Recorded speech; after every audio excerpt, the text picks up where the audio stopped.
Hello, everybody, and welcome to our first ever Fit Culture Con. My name is Jimmy Rich. I'm an author of Fit Culture, the Vitality Athletics Story, and I'm the fitness culture expert here at Your Culture Story. Throughout this entire webinar, if you have any questions, if you're watching this after the fact, you can leave them down in the comments, and we'll email them back to you, or we can talk about them a little bit at the end of this if you have any questions during the webinar. So first, I will let Nat and Tyler, they will introduce themselves. And Nat, you can go first. Sure. Hi, everybody. It's a pleasure to be here. Thanks for having me on, Jimmy. My name is Nat Measley. I'm the founder at Your Culture Story. I have a background that's interesting and a history in fun in the workplace and corporate culture and environments, and how you can utilize that to positively affect your business. And so we at Your Culture Story help companies and organizations to explore employee and client data and utilize that data to help write and publish your book as a company. So we found an interesting niche in the fitness industry of great gym owners like Tyler, our new friend Tyler, who wanted to get their story shared and get it out there as a means, and the way we're testing it, to retain gym membership and also engage gym communities. So happy to be here. Thanks for having me on, for organizing this, Jimmy. This is great. Awesome, Nat. Thank you. And Tyler? Yeah, thanks, Jimmy. My name is Tyler Trettin, and I've been working in the fitness field for the last about 12 years or so now. I graduated with a degree in exercise science, and from there I did personal training, boot camp classes, eventually started my own gym, got into CrossFit more and more over the last 5 to 6 years, was a CrossFit gym owner. And this last year, we made a transition going from CrossFit to just more of a general fitness style gym, kind of doing a rebrand and making some changes in our fitness business. But yeah, I just decided to work with the Fit Culture Story, just to kind of tell our story as far as the culture and what we're trying to produce as a gym. And I think it's so important, the culture, what you're putting out there, and getting people to buy into your culture and making that a separator as far as you from other. There's so many options right now in the fitness field, and what kind of culture as a gym owner and as a gym are we throwing out there for people to really become a part of and really feel special when they come to our gym. So happy to have the opportunity. It's been great working with Fit Culture, and thanks for having me on. Awesome. Yeah, I appreciate you joining us today. So Nat, first, I know you have some experience with workplace culture. Can you elaborate a little bit on the importance of culture in the workplace, as well as some of the prior experience that you have? Yeah, sure. So for 10 plus years, I worked with, and for 5 of those 10 years, I ran a company called the Fun Department. We were a corporate event company, and we morphed and pivoted and transitioned into becoming a training company. And what we really did was help people to realize the benefits of having more fun at work. And so through that work, we were affecting cultures all over mostly in the Philadelphia region, but a few clients around the country and a few others around the world.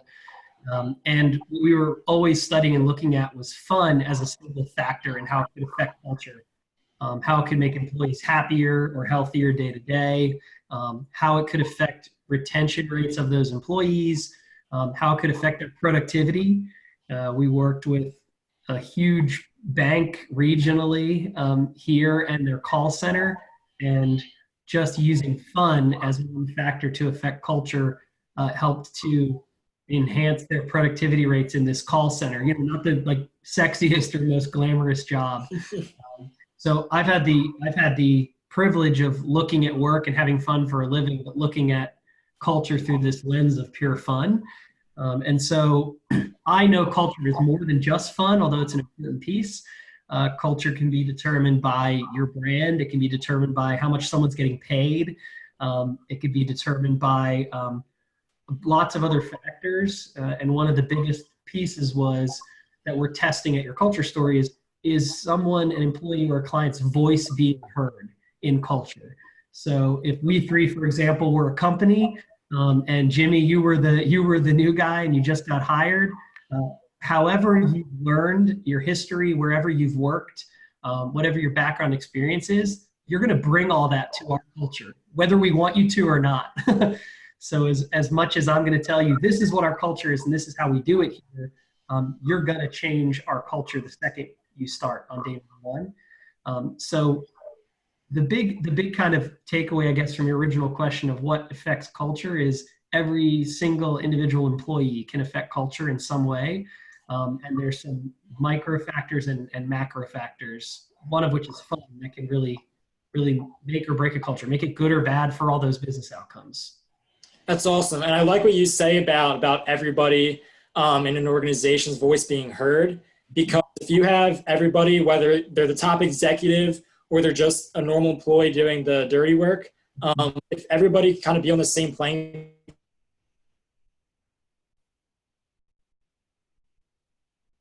people think, and everybody buying into the culture and what you're doing, and that just makes the whole process go along better.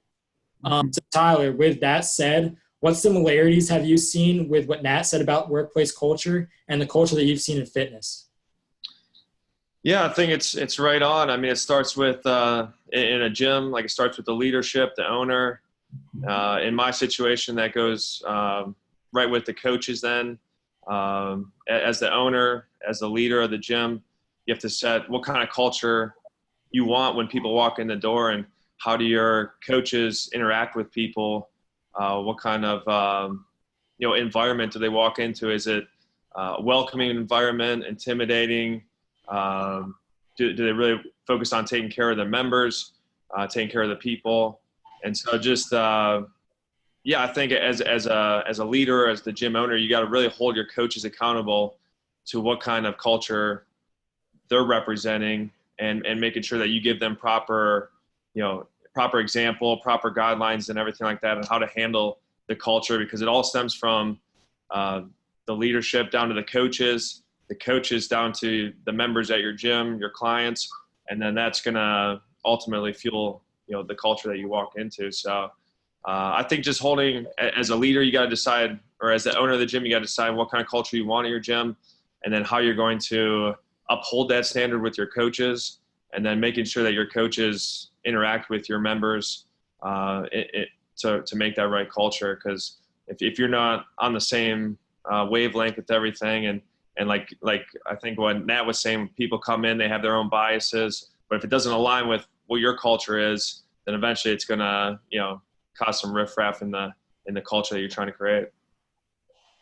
Yeah, that's awesome. So a little bit like through Nat and I's research and my prior fitness experience, we put together an acronym that we believe accurately depicts what a strong fitness culture can represent. And that acronym is FIT, or FIT. So Nat, can you explain a little bit about what FIT stands for and how it relates to such a strong culture? Yeah, and this is really what we've started to test from yourculturestory.com specific to the fitness industry. And Tyler was our first guinea pig we tested it on.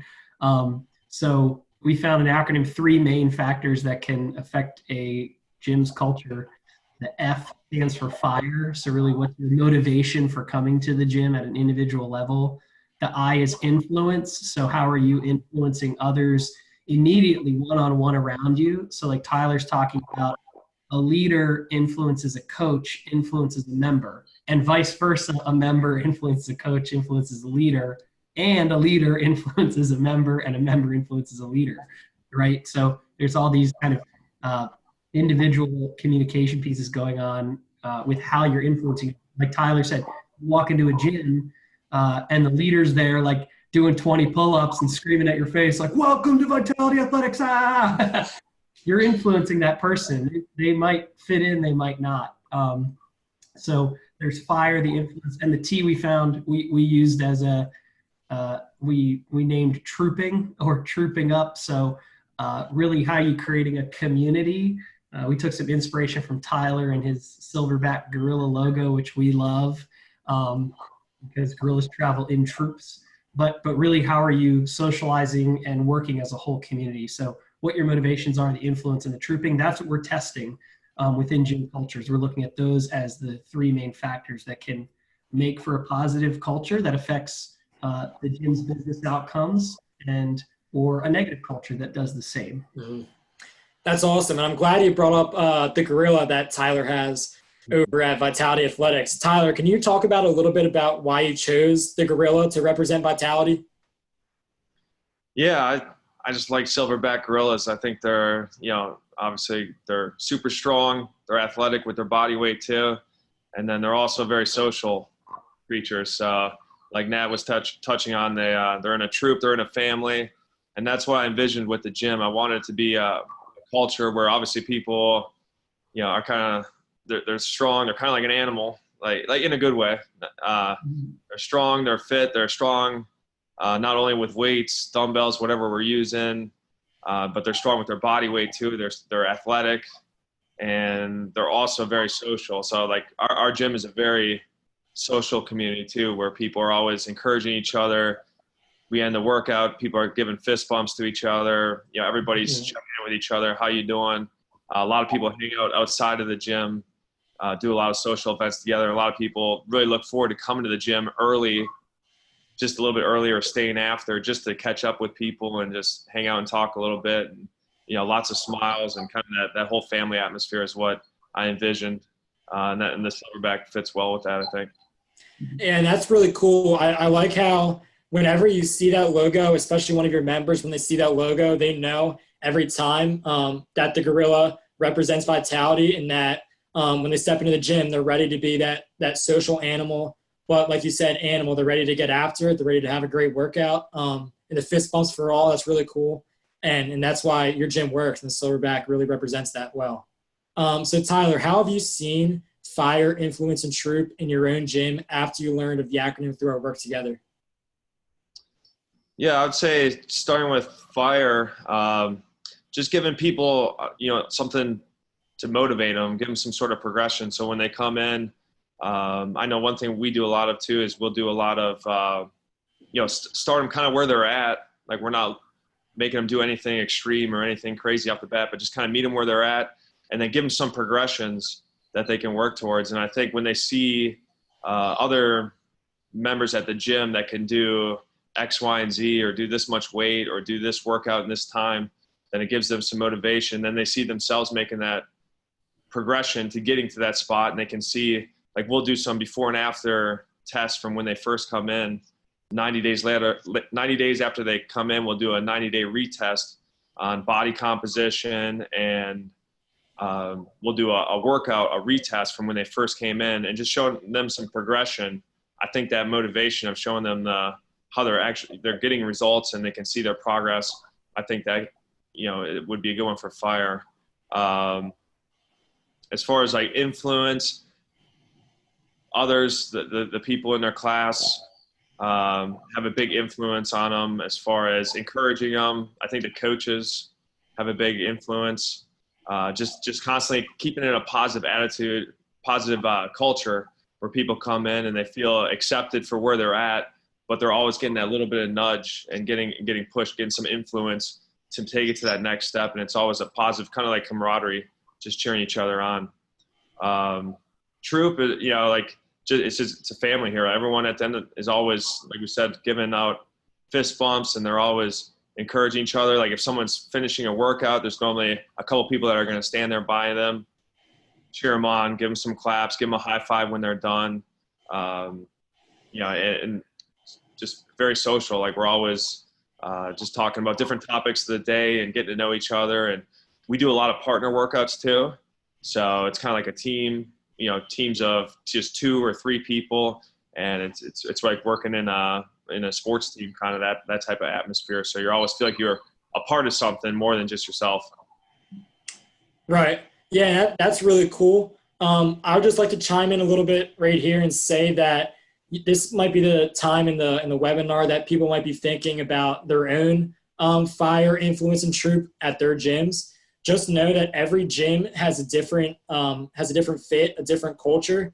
And if your culture doesn't sound exactly like Tyler's, that's okay. It's similar to a tiger in that no tigers have the same pattern or the same stripes. No gym is going to have the same culture.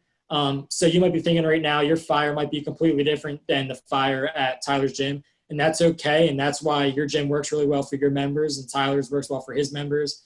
And that's just what sets your gym apart from every other.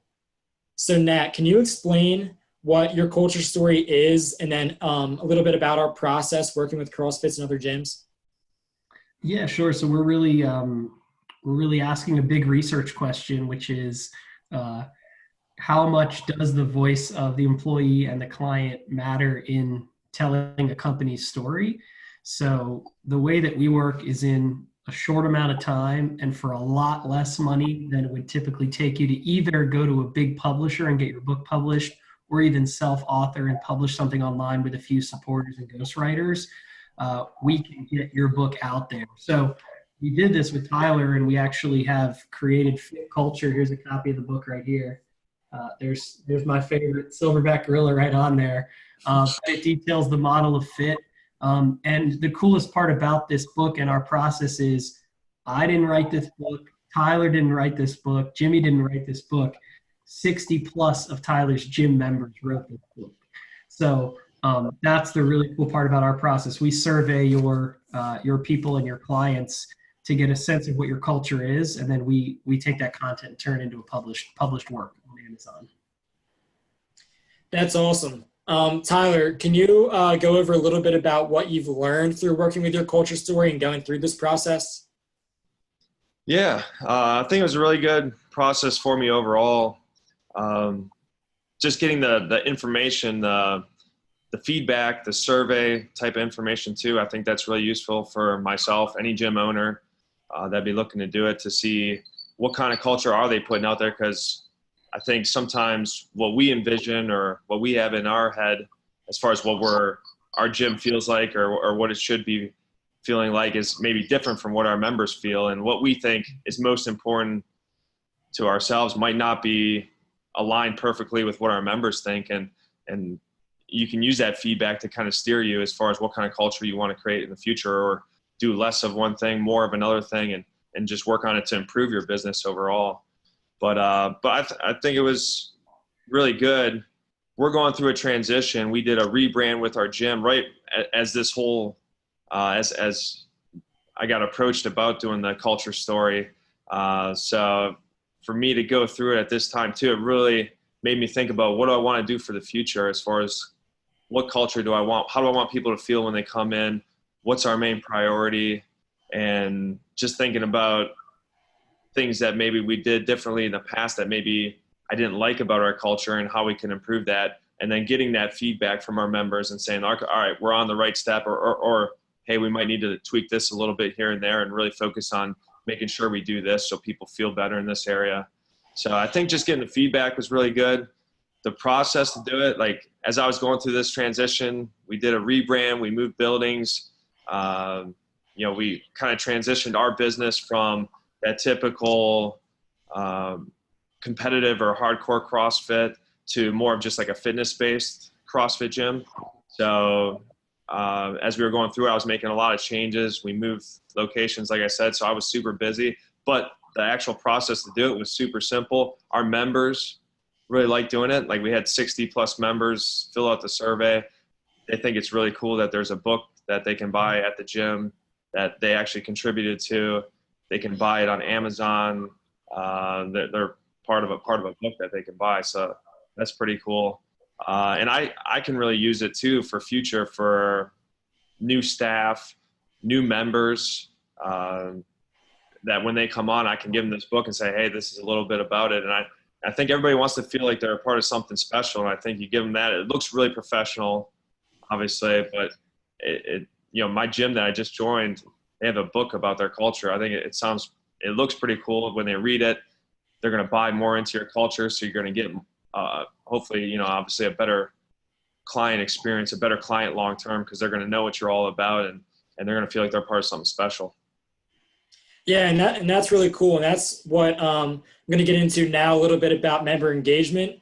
Nat kind of talked to me a little bit about this, the very beginning of the process, and how member engagement is positively affected when they're doing things like this. So Nat, can you describe how member engagement and retention is affected through a strong gym culture? Yeah, I mean, it's an interesting thing. There's a lot of research out there and a lot of consultants and vendors that are desperately trying to measure engagement, as compared to how it affects the business, the bottom line. And I think there's a great story and a quick story and it's a great example that I'm going to tell and compare to Tyler and show how different it really was at Vitality. Years ago at the fund department, there was a large pharmaceutical company, and a small department of about 50 of them went to a bowling alley for a corporate offsite event. We were there at the fund department hosting, and they were giving away awards to employees, and we were announcing them. So one guy won the award for the wackiest socks, and his name was Jan. And he had come from Germany to come to the event. They gave him awards, and they gave awards like 3 or 4 other people. The event was kind of ending. I was off to the side, and a friend of mine who was an employee there who I knew in college came over to me and said, "That was really terrible." And I was like, "What happened? Was the event bad? Like, oh my God, what did we do?" And they said, no, the event's fine. Bowling's fun and all, but that was all 5 of the executives giving themselves the awards. Well, we had no idea, right? We had no idea. Well, come to find out, this pharmaceutical company had like real engagement problems, real trouble keeping and hanging on to good employees. And the reason was, just like Tyler just said, you know, he can stand up there and give himself awards for being the best gym owner all day, but the real effect you're going to have is when you turn around and ask that employee, like, you know what award should we give to your coworker? Because that's how you're really going to create engagement. It's setting the bigger picture tone, the overall goal, but then giving people that voice internally. That pharmaceutical company had pinpointed the engagement rates. You know, their engagement rates were super low. And if you look into any engagement research, you know, it's typically on a scale from 0 to 100, a 10-point difference. So if your employees are 70% on the engagement scale or 80%, means millions of dollars for that company. You can't, I'm a little bit of a pessimist when it comes to this stuff, which might seem a little ironic because of my background in fun, but I don't think you can tell me that friend of mine who was an employee went back into work that next day and was like pretty productive. There's no chance. Mm-hmm. So when I look at, like, in the back of the book we did for Tyler, and I always mention him in a lot of the workshops and meetings and speaking that I've done, one of his gym members, Fred Macy, says to the senior citizens looking to improve their health, there's no better place than Vitality Athletics and CrossFit Ephrata. Old age ain't no place for sissies. Like, that's cool. You know, that's Fred Macy's voice being heard. That's Tyler saying, you know, as an engaged, enlightened leader, here's what our culture at Vitality is hopefully going to be. You help me get there. And so Fred is saying, I'm old and I'm not a sissy, and neither are you if you're reading this and you're however old Fred is. I think it's awesome. So to go back to your original question, engagement is paramount to companies. Specific, you know, a lot of my experience is on the employee side, but I think for clients as well and gym members. Right. Yeah, I love that quote. Every time you read that, that's really awesome. Yeah, Fred, he's a great culture story on what we're trying to do here. He came in with some serious health conditions. He had a heart attack, and we started this class called Boom Fit, where it's more for baby boomers and our older members. But he came in and he's really made a ton of progress with it, and that class has really grown. And it's a huge social class. They get together at least like every other week, go out to breakfast together, and just his stamina and how he can move from day one after coming in after a heart attack and having all these health issues, to seeing how well he can move now and how social he is and upbeat with people. It's a pretty cool, and I'm pretty proud of that culture, and that's what we're going to try and do more and more of. That's awesome. Yeah, that's amazing.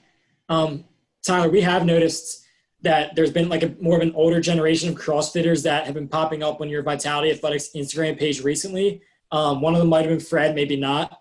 But do you believe CrossFit's a great training method for all ages, and has that older generation really bought into the culture at Vitality? Yeah, that's definitely a demographic that we're focusing more and more on. And I do think that CrossFit style training, functional training is great for any age level. And you see it with what CrossFit headquarters is doing too. They're making a big shift as far as you have the CrossFit and you have CrossFit athletes, like you have like the CrossFit Games, and they've shifted a lot of their focus away from that and shifted probably to the far other extreme and focused more on the elderly population or older members and showing like how beneficial it can be for them. And I think, yeah, it just depends on what you want out of functional training and CrossFit and what you want to focus on with it. You know, if you want to focus on the sport of it and push yourself kind of to the extremes, you certainly can. And it can be a lot of fun doing that as well too. But ultimately the majority of people are going to be on that other side that just want to be functional. They want to be fit. They want to be strong. They want to be healthy so they can live a good life. And you see as people age, you know, depending on our society, the amount of stress that's on them work-wise, you know, everyone's so busy. Even though we know what to eat, we don't always eat the right things. It's all about, you know, getting something quick in you because everyone's so busy and stressed out and not sleeping well that I think they're starting to really notice the benefits to functional fitness and just being able to have, you know, using functional fitness for quality of life long term and making sure that, you know, you're staying healthy so you can enjoy the fruits of your labor. Kind of, you work so hard for it that I know that's an area that I really want to focus on, is just because, and so many people in that category don't even know where to begin. And Right. you can make some huge, like Fred, you can make some huge changes in people's lives that can really change them for the That's better. awesome. Yeah. That's really cool.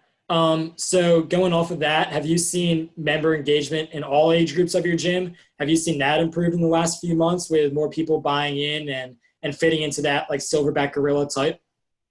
Yeah, I think the transition we made, and right around the same time that we started this culture story, we made our transition with the rebrand and everything. Our gym, everybody's kind of more on the same page with what we're trying to do in the future.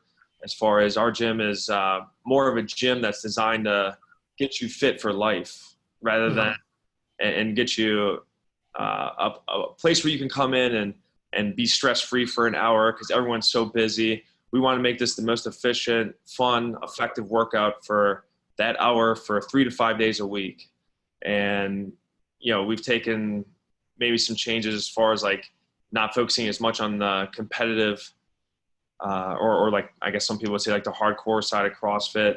But I think it's been a change that I think the majority of our people and the demographic I really want to focus on moving forward. So I think it's a better social environment. There's not as much divide between the people that are there for fitness and the people that are there to compete or you know, work hard in the sport of CrossFit, which is completely fine. But kind of that at times for me in the past kind of created some divide and some like clickiness, I felt like, in our gym.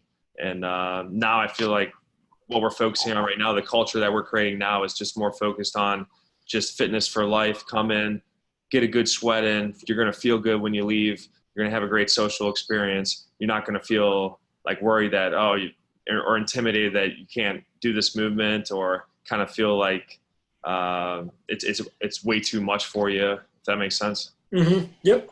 Yeah.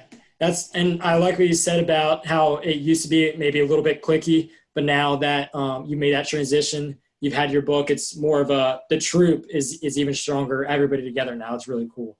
Right. So lastly, to Nat first, do you have any last things that you want to say, wrapping that up, a closing statement or anything? No, I think I'll encourage people to, whether they want to interface with us at yourculturestory.com or not, start to test and really consider and think about your culture and whether you're a gym owner or not. Think about what the factors are that are most affecting your culture. Every group and organization is unique, and it can be based on the brand, the individual employees. It can be based on the industry. The call center workers at the big bank were very different because of the job they had to do from that pharmaceutical department. It's different from a group of plumbers we used to work with. I mean, it's just all very different because of the type of job, the individual people. So I just want to encourage people to do two things, which is explore your culture and write your book. It's not a complicated process. It just can take a little time. But the biggest thing that hinders or slows people down is they're afraid to put themselves out there in a book. I've had so many conversations with speaker, authors, gym owners, small business, mid-size, even large corporate connections who say, well, we can't write our book because, then it's like, it's gold, it's out there. Not today. Amazon, you can update version 1, version 2, take that first leap and put it out there. It's a killer brand extension for your company. Like Tyler said, he's using it internally for member engagement. Get your books out there, explore your cultures, and if you do need help, come find us at yourculturestory.com, and we'll be happy to help you out. For sure. Thanks, Nat. And Tyler, is there anything that you would like to wrap up about fitness culture, about your gym, or about working with your culture story? Yeah, I think specifically for a gym owner, I think it's a great idea. I think it's well worth it. I think you'll learn ways you can improve your business, and it really makes you think about the culture that you want to represent at your gym. And I think especially having a gym where the culture can make or break it. I think the culture is everything with a gym. So everybody's been in probably different gyms, and as soon as you walk into a gym, you get a certain vibe, I think, right away as soon as you walk in. And I think making sure that you're taking the right steps to whatever, if you want to be more of a hardcore gym, if you want to be more of a gym for everybody, if you want to be a gym for maybe older members, whatever you want to take it, whatever you feel most, is your biggest motivation to build. I think this will help give you a better vision, and you can pool, if you're an existing, gym owner, you can pool your current members. You're going to get a ton of useful information for that. And like I said, I was going through such a huge transition as we did your culture story here. And I was super busy moving buildings, rebranding. The process was super easy for me, especially because a lot of it was just pooling our current members and getting information from them. And you guys made the process super simple. So that's a huge thing, I think, for any business owner or anybody that's in charge of a gym, because they're going to be super busy, that the process is super simple. I definitely learned a lot from it. It definitely gave me a better vision of what I want to do culture-wise moving forward. And I just think it's huge, too, when people come in the door, maybe it's their first time, they see a book. I have it right on my table over here. So we have them for sale right here. So you have a book that is explaining your culture story, what you're all about. I think this looks really professional. Our members enjoyed being part of it. So I think it's a great investment for any gym owner to do. Awesome. Thanks, Tyler. So with that, it looks like we are out of time for today. I would like to thank Nat and Tyler so much for joining, for coming on, for talking, for answering my questions and everything. And I would like to thank everybody who's watching this or will watch this in the future. Thank you so much, seriously, for listening to what we have to say. We really appreciate it. If you're interested at all in working with us or getting in contact with us, our email is yourculturestory@gmail.com, or you can go to our website, yourculturestory.com, and contact us that way. Thank you all again for tuning in, and I look forward to talking with you and meeting you guys very soon.